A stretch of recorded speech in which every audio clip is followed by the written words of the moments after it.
हाँ। जय हिंद, जय भारत, वंदे मातरम। आज हमारे साथ हैं कैप्टन राजेश यादव जी। मैं चाहता हूं कि पहले तो वो अपना परिचय खुद दें।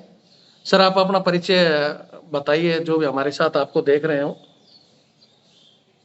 जी सभी को जय हिंद। मैं honorary captain Rajesh Yadav army medical corps से हूँ। जी, जी। 32 साल की सर्विस के दौरान में जो मैंने देखा और आज की जो घटनाएँ हैं, जो हमारे सैनिकों को या भूतपूर्व सैनिकों को जो सिविल प्रशासन से, पुलिस से जो प्रताड़ना मिल रही है और उसमें उनको जो उचित समर्थन हमारी सेना से मिलना चाहिए, वो नहीं मिल रहा है, उसको देख कर के बहुत दुखी हूँ। जी, और जी। इस सिलसिले में आज मैं आपसे बात करना चाहता हूँ। जी, जी। तो यहाँ मैं सबसे पहले आज हमारे जो भी साथी देख रहे हैं उनको बता देता हूँ कि आपने जो 2 दिन पहले गुजरात का मामला देखा, जिसमें एक जवान ऑन ड्यूटी जो छुट्टी आया था और किस तरह पुलिस उनको मामूली से विवाद पर जो ब्लैक फ्लेम लगी हुई थी, हालाँकि चालान उनका कटता और वो चले जाते। लेकिन पुलिस ने फौजी बताने के बावजूद जो उनके साथ मारपीट की, सड़क पे पटक कर उनको मारा, कपड़े फाड़ दिए। उसके बाद उनको उठा के भी ले गए और थाने में रखा और अभी हालाँकि मजिस्ट्रेट के आदेश के बाद उनका इलाज जारी है। उनके ऊपर एफआईआर भी हो गई है।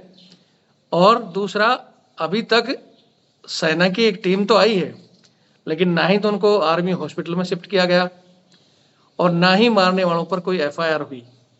तो ये सिलसिले आज से पहले जब सेना में होते थे तो सेना के हमारे अधिकारी या जेशो साहब कैसे हैंडल करते थे, उसी सिलसिले में आज साहब एक जिक्र कर रहे हैं।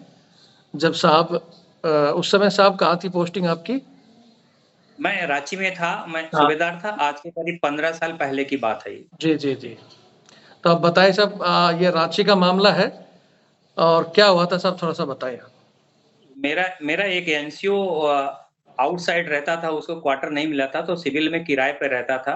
जी, वो जी। भी किसी फौजी का ही मकान था। अच्छा, वो भी मकान फौजी और का ही था। हाँ, हाँ, और वो फौजी वहाँ नहीं रहता था, उसके बच्चे रहते थे, फौजी जे-एंड-के में पोस्टेड था। जी, जी।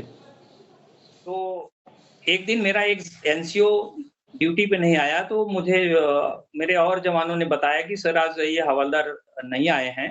जी। तो मैंने सब पता करवाया कि ठीक है, उसका फ़ोन कॉल करो, तो वो उस समय कॉल भी नहीं हुआ।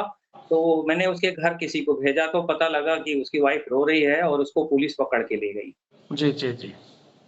तो मैंने सारी जानकारी करने की कोशिश किया, तो पता लगा मकान मालिक और उनके बीच में कोई इश्यू हुआ है, जिसके चलते में जो है उन्होंने रिपोर्ट किया है और जो है खेलगाँव पुलिस स्टेशन है वहाँ पे, तो खेलगाँव पुलिस स्टेशन में उसको जो है रखा गया है।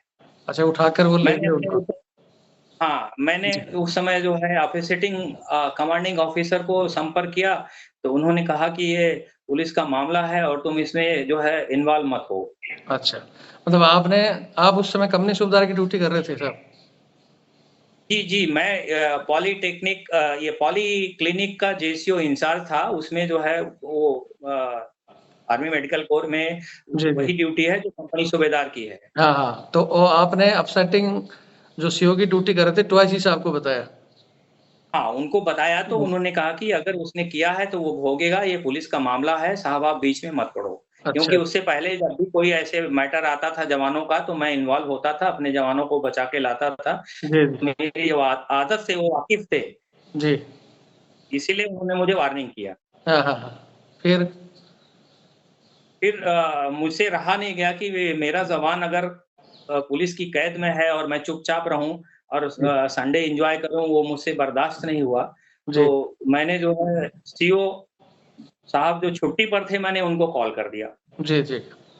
और उनसे बताया कि सर ऐसे-ऐसे बात हुई है, तो वो बोले साहब आपके रहते ऐसे कैसे हो गया? मैंने कहा सर मैंने यूनिट से परमिशन माँगी थी थाने जाने के लिए, तो जी। मुझे ऐसे-ऐसे बोला गया। तो उन्होंने कहा नहीं मुझे मेरी तरफ से आपको पूरी छूट है और आप जो है मुझे मालूम है आप जाएँगे तो जवान बच के आएगा जी, जी। और आपको कोई कोई मदद चाहिए तो मुझे बताइए। तो कोई अफ़सर भेजना है, तो आप यूनिट से किसी अफ़सर को चुन सकते हैं, अच्छा, तो मैं एक बार यहाँ आपसे अपने साथ थोड़ा-सा लेके। मैं एक बार आपको रोक के ज़रूर पूछना चाहूँगा कि भाई टवाइसी साहब ने तो पल्ला झाड़ लिया, तो मैं उनका यहाँ नाम भी पूछने की मैं नहीं चाहूंगा कि उनका नाम आप बताएं, लेकिन सीओ जी, साहब ने नाम जो, तो किसी का नहीं बताएंगे। हाँ नहीं सीओ साहब का तो जरूर, अगर क्यों इस समय शायद वो रिटायर्ड हो चुके होंगे कि अभी ड्यूटी पे सीओ साहब। वो नहीं, नहीं, वो अभी जो है रिटायर्ड हो चुके हैं, लेकिन वो मेरे संपर्क में हैं और हाँ तो मेरी से उनकी जिन्हों अक्सर जिन्होंने बातचीत होती रहती है। जिन्होंने जवान के लिए खुलकर आपको बोला कि भाई आप जाओ, तो ऐसे साहब का तो अगर आप नाम बताना चाहो तो भी ठीक है, नहीं बताना चाहो तो भी अच्छी बात है। जी, अभी अभी वो जो है उत्तराखंड में एक हॉस्पिटल के डायरेक्टर हैं। चलो बहुत अच्छी बात है। और किस रैंक से रिटायर हुए हैं साहब? वो कर्नल रैंक से ही रिटायर्ड हुए। वो उन्होंने अच्छा प्रीमेच्योर ले लिया, वो फौज की कंडीशन को वो से खुश नहीं थे, उन्होंने वॉलंटियर रिटायरमेंट ले लिया। अच्छा अच्छा। चलो लेकिन उन्होंने अपना स्टैंड लिया जवान के लिए और आपको बोला कि भाई आप करो फिर। फाइटर सीओ थे, तो वो एडजस्ट नहीं कर पाए अपने आप को आगे के लिए। जी जी जी हाँ फिर। तो उन्होंने मुझे कहा कि आपको यूनिट से एक चुना हुआ अफ़सर, जो आपकी पसंद का कोई भी ऑफ़िसर मिलेगा, आप बताइए। तो मैंने जो है एक मेजर विनोद थे, उनका नाम लिया था कि जी सर जी आप उनको भेज। हाँ हाँ और वो मेरे पास आ गए, जी जो है जिप्सी लेकर के, और हम दोनों थाने गए। जी जी और थाने में घंटों मेरी बातचीत हुई और मैंने एसएचओ को पूरी तरह से आश्वस्त कर लिया कि मेरा जवान है, ये रात को आपके पास नहीं रहेगा, लेकिन हम जाँच में पूरा सहयोग करेंगे जी और अगर इसने चोरी किया है तो हम इसको नहीं बचाएँगे। बिल्कुल बिल्कुल। लेकिन शक के आधार पे ये रात नहीं बिताएगा, इसका छोटा बच्चा है, इसकी पत्नी है, हम्म, और वो केरला का जवान था, क्या सोचेगा हमारे बारे में, और चारों तरफ बात फैलेगी। जी पहले अगर ये गलत है तो गलत है, लेकिन गलत नहीं है तो ये रात भर क्यों बिताए? अच्छा अच्छा। तो उसमें मामला मतलब आज जैसे आप बता रहे थे कि वो क्या बीच में कोई चोरी का मामला उनके ऊपर लगाया गया था? हाँ, चोरी का लगभग वो 8 लाख के आसपास के गहने की चोरी का था, क्या? और उस समय 8 लाख बहुत बड़ी कीमत होती थी। बिल्कुल बिल्कुल। तो फिर उनको आप वहां से लेके आए? उनको मैं रात को 11 बजे छुड़ा करके लेके आया। उन्होंने कहा कि मैंने रिपोर्ट फॉरवर्ड कर दी है, और एसपी साहब को मैंने कहा आप बात करिए। उन्होंने कैसे-कैसे संपर्क किया उनसे, और उनसे बोला कि सर उनके ओहदेदार आए हैं और वो गारंटी दे रहे हैं कि जवान और यूनिट दोनों जाँच में सहयोग करेंगे। हाँ हाँ तो उधर से परमिशन मिला कि ठीक है, उनको जो है एक लिखित जो है पेपर ले लो, ग हाँ अ, गार गारंटी का, कि जवान भागेगा नहीं और वो इस दौरान में छुट्टी नहीं भेजेंगे और क्वार्टर चेंज नहीं करेंगे। हाँ हाँ मैंने खुद अपने से लिख करके और सारी चीज़ें, कि 3 साल से इस जवान को मैं जानता हूँ, और ये कोई भी इसने गलत नहीं किया, इसका मैं इमीडिएट ऑफ़िशियल इंचार्ज हूँ। अगर कहीं से कोई गलती इसकी पाई जाएगी तो मैं खुद लाके आपको हैंडओवर करूँगा। जी जी लेकिन आप रात-दिन इसको यहाँ पर रख नहीं सकते, अगर आप रखेंगे आप चालान कर देंगे, हमें ज़मानत करानी पड़ेगी और बाद में वो निर्दोष निकलेगा, तब क्या होगा? फिर? तो लिखित मैंने अपने नाम से देके, जिसमें सिर्फ़ ऑफ़िसर वो बैठे थे, उन्होंने कुछ नहीं लिखा वगैरह, मैंने अपने हाथ से लिखा और मैंने खुद साइन किया, अपना मोबाइल नंबर डाला, जी और मैंने कहा कि मैं जो है इसको जब-जब आप जाँच के लिए बुलाएँगे तब-तब मैं लेके आऊँगा। मैं अच्छा अगली सुबह लेके जाता था और अपने साथ में मैं लेके आता था उसको। जी जी और 8-10 दिन के बाद इसी बंदे ने मुझे बताया कि सर वो जो मकान मालिक है, उसका बेटा एक जी महँगा मोबाइल लेके आजकल घूम रहा है। अच्छा अच्छा तो मैंने ये चीज़ पुलिस में जब उसको एसएचओ को बताया जी कि अवधेश साहब आप ज़रा देखिए, ऐसे-ऐसे एक हमको सूचना मिली है। अच्छा तब अच्छा तक पुलिस ने ज़्यादा कुछ जाँच में वो निकाल नहीं पाए थे। हाँ हाँ हाँ तो जब उस बच्चे को ला करके उन्होंने 18-20 साल का लड़का था, उसको ला करके जब पुलिस ने अपने तरीके से दबाव डाला, तो उसने बक दिया कि हाँ, वो सारा गहना लेकर के उसने बेच दिया था और वो गलत संगत का आदी था। अच्छा अच्छा अच्छा वो बच्चा मिलिट्री स्कूल से ड्रॉप आउट था, उसको वहाँ से इंडिसिप्लिन केस की वजह से निकाला गया था।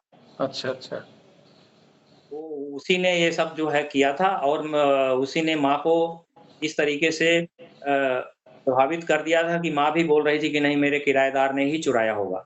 अच्छा अच्छा। और फिर उनके फिर ये बाद में? हमारा निर्दोष निकला था, और वो जो है जहाँ-जहाँ उसने बेचा था और जो चीज़ें थी, पुलिस को सारी इन्फॉर्मेशन करेक्ट मिल गई थी। अच्छा अच्छा। चलो अच्छी बात है। एक नहीं तो निर्दोष आदमी हो सकता है, अगर आप मतलब आप या उस समय के कमांडिंग ऑफिसर भी अगर पल्ला झाड़ देते तो कम से कम 8-10 दिन उनको जेल में बिताना पड़ता। और मैंने ठान लिया था कि अगर मेरे कमांडिंग ऑफिसर से मुझे जो है मदद नहीं मिलेगी तो मैं उसके ऊपर का ऑफिसर, क्योंकि मेरी पॉलीक्लिनिक जो है वो डिव हेडक्वार्टर के पास में थी, जी, जी। तो और जगह पर भी मैं अप्रोच कर सकता था कि 1-2 केस ऐसे हुए थे जहाँ मुझे यूनिट से मदद नहीं मिली, तो हाँ, मेरे पॉलीक्लिनिक में इंट का सीओ, सीएमपी के सीओ आते थे, जी, जी। उनसे भी मदद लेके मैंने अपने जवानों को बचाया है। जी, जी। तो बाद में निर्दोष साबित हुए उस समय, उसके बाद में सीओ साहब और टोआईसी साहब ने कुछ कहा? ओवैसी साहब ने तो उसी समय समय रात को 11 बजे ही जब मैं बच्चे ल अपने जवान को लेके आया था तभी नाराज़ हुए और बोले कि आपने मुझे बाईपास किया। हाँ, हाँ। तो मैंने कहा कि सर मैंने बाईपास नहीं किया, मेरी जो ज़िम्मेदारी है, उस ज़िम्मेदारी के तहत मैंने आपसे बात बोला था और हाँ, आगे किसने क्या बोला मुझे पता नहीं, लेकिन मुझे तो सीओ साहब ने पूछा। हाँ, और हाँ। फिर मैंने 1-2 दिन के बाद भी बोला कि साहब आपने जो बोला था वो जवान की वाइफ़ ने सीधा सीओ साहब को कॉल किया था, जबकि सच बात वो नहीं थी, मैंने ही कॉल किया था। हाँ, हाँ, हाँ। वो आपने मतलब अपने भाई वो हैवी हो रहा था हाँ। बचाने के लिए वाइफ़ का नाम ले दिया। हाँ, हाँ, हाँ, हाँ। और फिर सीओ साहब तो जब वो मेरे निर्दोष साथ साबित जो हुआ, है उसके बाद निर्दोष साबित हुआ तब सीओ साहब ने उसने तब क्या बोला? सीओ साहब बहुत खुश हुए, उसके बाद से यूनिट के जो भी मैटर होते थे, उसके बाद एक एक्सीडेंट का मैटर भी था हाँ, और भी कई चीज़ें थीं। सब जगह पे जो है सीओ साहब जो है किसी भी ट्रेड का, मैं नर्सिंग टेक्नीशियन हूँ, जी, कोई जी। और ट्रेड का या और किसी जगह पे जहाँ पे मेरी ड्यूटी नहीं बनती थी, वहाँ पर भी कोई मामला होता था तो मुझे ही बाहर जाने के लिए और सिविल के लोगों से और पुलिस से कोर्ट कचहरी में बात करने के लिए मुझे ही भेजते थे। चलो बहुत अच्छी और बात। इसका जी, जी। तो साइटेशन उसके बाद में कोर कमांडर वगैरह के प्रशंसा पत्र वगैरह भी मिले, यूनिट के कई मैटर एक्सीडेंट वगैरह के भी मैंने सफलतापूर्वक सॉल्व किया था, जहाँ में मेरे जवान फँसते थे, पता नहीं क्यों मुझसे बर्दाश्त नहीं होता था। उसकी वजह से यूनिट में कई लोग मुझसे नाराज़ भी रहते थे, लेकिन मैंने जवानों को कभी सज़ा नहीं होने दिया और ये मेरा मतलब था कि अगर मैं अपनी ड्यूटी ठीक कर रहा हूँ, तो मेरे जवान को सज़ा क्यों हो रही? और मेरे जवान अगर कहीं परेशान हो रहे हैं, तो इसका मतलब मैं अपनी ड्यूटी ठीक नहीं कर पा रहा हूँ। बिल्कुल, बहुत अच्छी बात है साहब। और जब भी आगे समय मिलेगा आपके और भी मैटरों के लिए, जो भी मैटर हैं उनके लिए दोबारा लाइव समय निकाल कर आपसे बात करेंगे और जनता तक ये चीज़ पहुँचाएँगे। और एक संदेश हमारे बाकी जो देशों साहब के लिए भी कि आपने जवानों के लिए किया, तो उसके बदले में आपको खुशी-खुशी साइटेशन भी मिला, आप ऑनरी कैप्टन भी बन के आए हो, मतलब सब कुछ मिला है। और कुछ लोग ऐसे जी, हैं कि मैं कुछ आपसे सॉरी मैं बीच में रोक रहा हूँ, मैं आपसे ये कहना चाहता हूँ आपके माध्यम से आज जो सर्विस में ओहदेदार हैं, कि जी, जी। वो प्रमोशन पोस्ट और छोटी-छोटी खुशियों के लिए अधिकारियों की निगाह में बने रहने के लिए जी, अपने जी। जवानों के मैटर या यूनिट के मैटर को जो है किनारे कर देते हैं या दबा देते हैं, उसको जी, सफलतापूर्वक उसका निर्वहन नहीं करते हैं, जी, जी। उसी वजह से हमारा जवान और परेशानी में फँस रहा है जी, जी, जी। अब जैसे और अभी ये सेना की भी बेइज्जती है।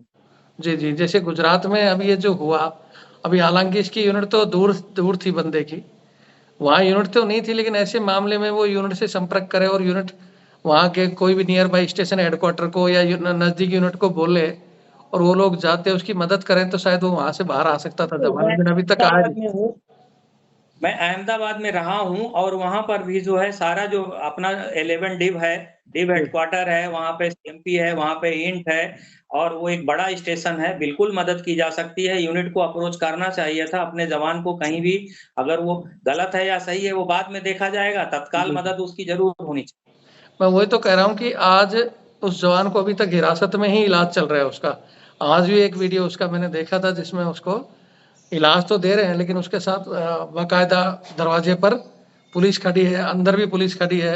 मतलब पुलिस की देख-रेख में उसका इलाज हो रहा है जैसे वो बहुत तगड़ा अपराधी हो। जैसा आप बता रहे हैं कि वहाँ की ठीक है, उसकी जाँच के लिए उसको बुला सकते थे, उसका एमएच में इलाज होता जब भी जाँच के लिए बुलाना था या वहाँ जाती। लेकिन यही बात है बिल्कुल, जब बिल्कुल जब जवान की एमएलसी बात केस आती होता है, हाँ, जवान की बात आती है तो सीएमपी होने के धीरे-धीरे लोग नाते पल्ला झाड़ लेते हैं।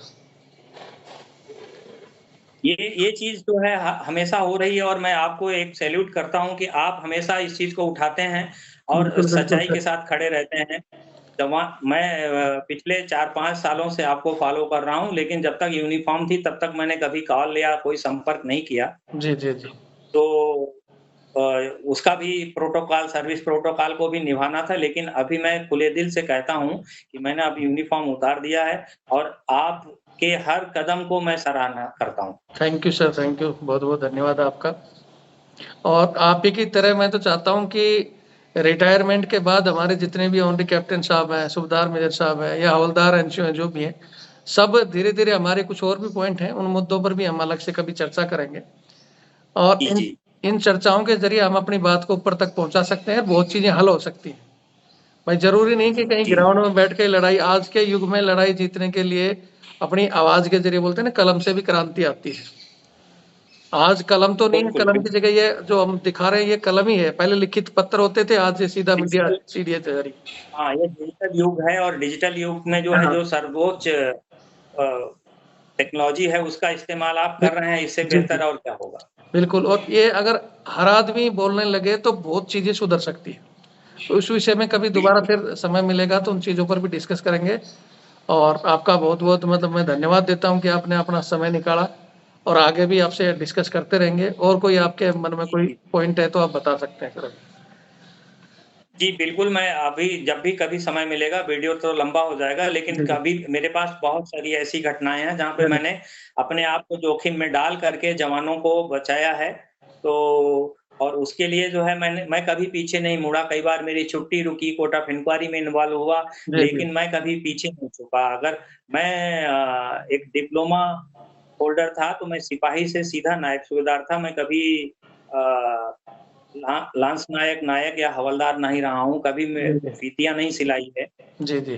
तो कम एज में, कम सर्विस में मैं जेसीओ बन गया था, लेकिन जब से मुझे ये ज़िम्मेदारी मिली है, जी। मैंने जो है जवानों के लिए, चाहे वो मेरे सेक्शन का हो, चाहे मेरे प्लाटून का हो, ना हो, किसी भी तरीके से अगर वो ये यूनिट में फ़ेमस था कि आँख बंद करके कि वो कोई परेशानी में फँसेंगे, तो वो किसके पास आएँगे। उनको पता था कि कौन मेरी मदद कर सकता है और वो जी। हमेशा मेरे पास आते थे।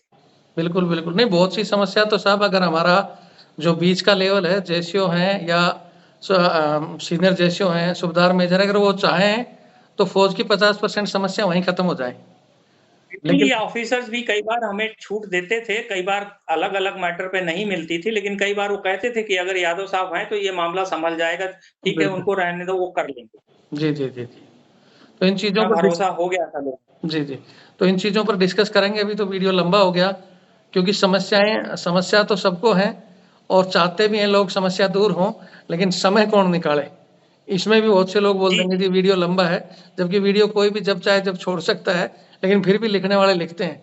समस्या के लिए नहीं लिखेंगे कि इसके समाधान कैसे हो? तो अगर वो भी समस्या के लिए समाधान निकालें, आपकी तरह कोई भी जुड़ना चाहे, तो मेरा नंबर सबके पास है, नहीं तो मैं और इसमें एडिट कर दूँगा।